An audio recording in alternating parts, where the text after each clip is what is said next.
खबर इस बीच यमुनानगर से है, जहां पर नियमों को ताक पर रखकर उपहार सिनेमा जैसी मौत की बिल्डिंग तैयार हो रही है।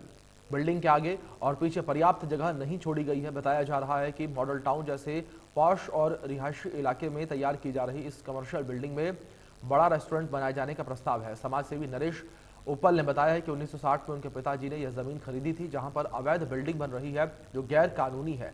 आरोप है कि भवन निर्माण के नियम कायदे की धज्जियां उड़ाई जा रही हैं। नरेश उपल ने प्रशासन से मांग करते हुए कहा है कि इसके खिलाफ सख्त से सख्त कार्रवाई होनी चाहिए। और समाज सेवी नरेश उपल ने सवाल खड़े करते हुए कहा है कि अगर शहर के पॉश और रिहायशी इलाके में भी व्यावसायिक बिल्डिंग बनेगी, व्यावसायीकरण होता रहेगा, तो लोग कहाँ रहेंगे। ये बिल्डिंग बिल्कुल अवैध बन रही है। देखो, ये मालटाउन बसा था 1960 में, तो हमने ये घर लिया था। घर क्या, प्लॉट ही थे, खाली रेजिडेंशियल एरिया के लिए बना था।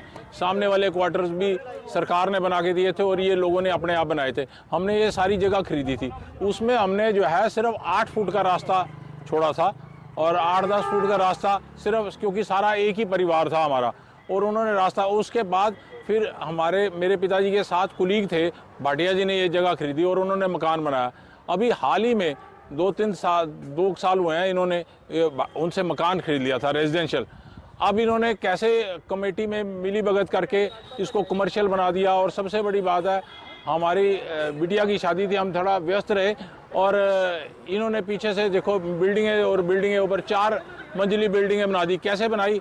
बिल्कुल अवैध है ये ना। उसमें बायलॉज के हिसाब से इनको आगे भी जगह छोड़नी होती है, पीछे भी जगह छोड़नी होती है। इन्होंने पीछे जगह क्या छोड़नी थी? पड़ोसी के पीछे वाले के मकान के ऊपर ही अपनी बिल्डिंग खड़ी कर दी है। फ्रंट और रियर सेटबैक ओपन छोड़ना था, लेकिन जो इन्होंने रियर सेटबैक बिल्कुल भी ओपन नहीं छोड़ा है। इसी तरह इसने 2.5 मंजिल बनानी थी, लेकिन इसने 3.25 मंजिल के करीब बना दिया। अब इस पे अनऑथराइज कंस्ट्रक्शन करने का केस चलेगा। इसको देखेंगे, सील भी करेंगे। उसने जिस नॉर्म से नक्शा पास कराया था, जो इसने पालन करना था, वो पालन नहीं किया। तो सर ऐसे सिर्फ एक भी नक्शा पास कराया था, लेकिन जब हमारी जांच बढ़ती है, जब कमर्शियल उसका ओसी आता है, अभी ओसी अप्लाई नहीं हो सकता है क्योंकि बिल्डिंग कंप्लीट नहीं हुआ है। कंप्लीशन के दौरान, बिल्डिंग बनने के दौरान हो सकता है वो अपनी चेंजिंग करे, कुछ भी करे, लेकिन ये है कि इसने जो रियर सेटबैक किया है वो गलत है, उसको कवर कोई भी नहीं कर सकता। तो हमारे सहयोगी देवीदास शारदा हमारे साथ जुड़ गए हैं। खबर पर अधिक जानकारियों के साथ उनका रुख कर लेते हैं। देवीदास जी, जिस तरीके से अभी हमने सुना, यहाँ पर अधिकारियों को उनकी ओर से कहा जा रहा है कार्यवाही अमल में लाई जाएगी, लेकिन बड़ा सवाल यहाँ पर यह है कि जब बिल्डिंग बन रही थी, जिस वक्त कंस्ट्रक्शन शुरू हुआ था, उस वक्त अधिकारी कहाँ थे जिम्मेदार?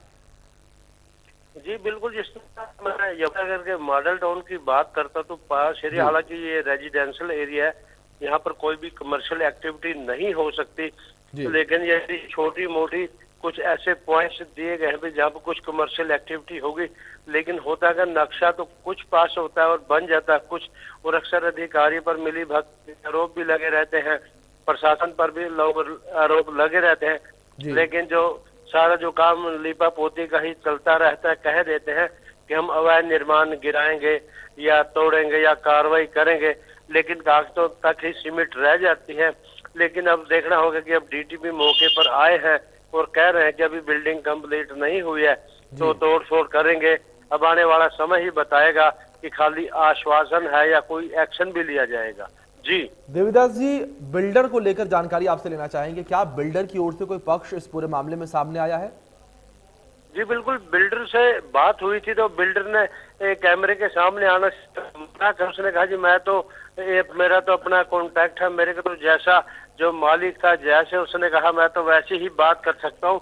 लेकिन हमने मालिक से भी बात करने की कोशिश की है, लेकिन मालिक की तरफ से यही मैसेज आता रहा कि आ रहे हैं, लेकिन उसने अभी तक अपना कोई पक्ष नहीं रखा है। जी देवीदास जी, पूरे मामले के अपडेट्स पर नजर बना रखें। फिलहाल बहुत शुक्रिया आपका जुड़ने के लिए और इन जानकारियों के लिए भी देवीदास जी।